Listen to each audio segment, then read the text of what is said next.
గుంటూరులో 2022న జరిగిన యువతి కిడ్నాప్ అనుమానాస్పద మృతి ఘటన ఇప్పుడు సంచలనంగా మారింది. ఈ కేసులో నల్లపాడు పోలీసుల తీరుపై బాధితులు ఆగ్రహం వ్యక్తం చేస్తున్నారు. ప్రభుత్వం కూడా పోలీసుల తీరుపై మండిపడింది. బాధిత కుటుంబానికి న్యాయం చేసేందుకు కేసును రీకాల్ చేయాలని హోంమంత్రి ఆదేశించినట్టు తెలుస్తోంది. తమ బిడ్డను కిడ్నాప్ చేశారని పోలీస్ స్టేషన్కు వెళ్లిన బాధితులపై హత్యానేరం మోపటాన్ని సీరియస్గా తీసుకున్నారు హోంమంత్రి అనిత. ఈ కేసులో పూర్తిస్థాయి దర్యాప్తు జరపాలని ఆదేశించారు.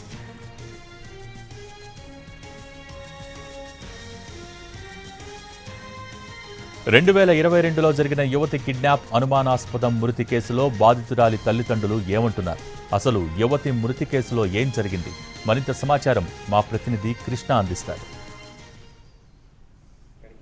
జనని అనే ఒక యువతి అనుమానాస్పద మృతికి సంబంధించి ఇప్పుడు మళ్ళీ సంచలన కేసుగా నమోదవబోతోంది. ఈ కేసును మళ్ళీ తిరిగి దర్యాప్తు చేయాలని ప్రభుత్వం ఆదేశిస్తుంది. ప్రస్తుతం జనని కుటుంబ సభ్యులు ఉన్నారు, వాళ్ళని అడిగి తెలుసుకుందాం. అమ్మ, చెప్పండి, మీ అమ్మాయికి సంబంధించినటువంటి మృతి కానీ ముందు జరిగినటువంటి వివాహం కానీ మీకు ఉన్నటువంటి అభ్యంతరాలు ఏంటి? మీరు చేసినటువంటి అభియోగం ఏంటి? మా అమ్మాయి పేరు జనని సార్. విజ్ఞాన్ కాలేజీలో డిగ్రీ చదువుతుంది, ఫైనల్ ఇయర్. 2022 జూలై 4వ తారీఖు రోజు మధ్యాహ్నం ఆ టైంలో వెళ్ళిపోయింది. మా అమ్మాయి కనిపించకుండా పోయిందని చెప్పేసి నేను వెంటనే మా తమ్ముడికి ఫోన్ చేశా.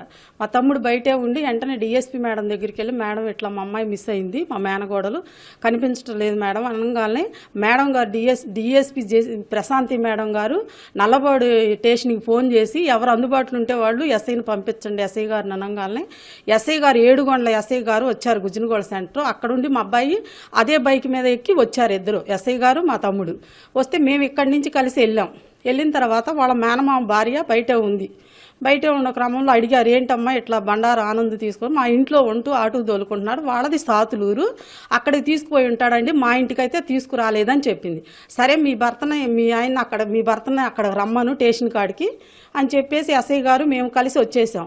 ఫోటోవు ఇది అమ్మాయిది ఆధార్ కార్డు జిరాక్స్ తీసుకురండి అమ్మా, మిస్సింగ్ కంప్లీట్ కడదాం అన్నారు ఎస్ఐ గారు. మేము ఇంటికి వచ్చి తీసుకొని వెళ్ళాం, నల్లబాటు స్టేషన్కి ఇచ్చాం.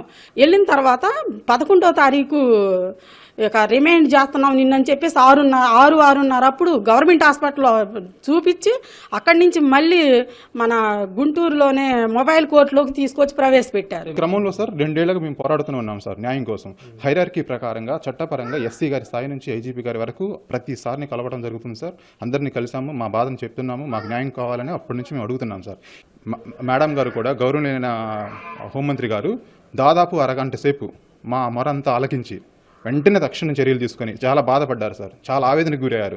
మాకు జరిగిన అన్యాయాన్ని విని చెల్లించిపోయారు. మేడం గారు చాలా బాధపడి ఆవేదన వ్యక్తం చేసి దీనిపైన తగిన చర్యలు తీసుకుంటాం, వెంటనే తగిన మీకు న్యాయం చేస్తాం, మీరు భయపడమాకండి, ఐదారపడమాకండి, మీకు ఎప్పటికైనా మీకు న్యాయం జరుగుతుంది, అది పూర్తి నా బాధ్యత మాది అని చెప్పి మాకు భరోసా కల్పించారు సార్. ఇప్పుడు కేసు రీఓపెన్ చేస్తాము, తక్షణమే వీళ్ళపై చర్యలు తీసుకుంటాము, మీకు న్యాయం చేస్తాము, న్యాయపరంగా చట్టపరంగా తగిన చర్యలు తప్పకుండా తీసుకుంటాము అని మాకు పూర్తి భరోసా కల్పించారు సార్. ఇప్పుడు మా అమ్మాయికి ఆత్మశాంతి కలుగుతుంది అనే గుంటూరులో జరిగిన ఒక ప్రేమ పెళ్లి వ్యవహారం చిలికి పెద్ద గాలివాన్లాగా మారింది. అయితే ఆ కేసులో ఎవరైతే బాధితులు ఉన్నారో, ఎవరైతే జనని తల్లిదండ్రులు కానీ లేదంటే వాళ్ళ కుటుంబ సభ్యులు ఉన్నారో వాళ్ళ మీద అకారణంగా మర్డర్ కేసు పెట్టారనేది మనకి తెలుస్తోంది. దానికి సంబంధించినటువంటి ఎఫ్ఐఆర్ చూసినప్పుడు కూడా 302 సెక్షన్ కూడా కట్టడం జరిగింది. అలాంటి పరిస్థితుల్లో అనేక సందర్భాల్లో పోరాటం చేశాం, కానీ తమకు న్యాయం జరగలేదు. తిరిగి ఇప్పుడు హోంమంత్రిని కలవడం ద్వారా మళ్ళీ కేసును రీఓపెన్ చేయడం ద్వారా జనని మృతి విషయంలో ఏం జరిగింది, ఆ మృతి వెనక మన కారణాలు ఏంటనే విషయాలను తెలుసుకునే అవకాశం ఉంటుందనేది కుటుంబ సభ్యులు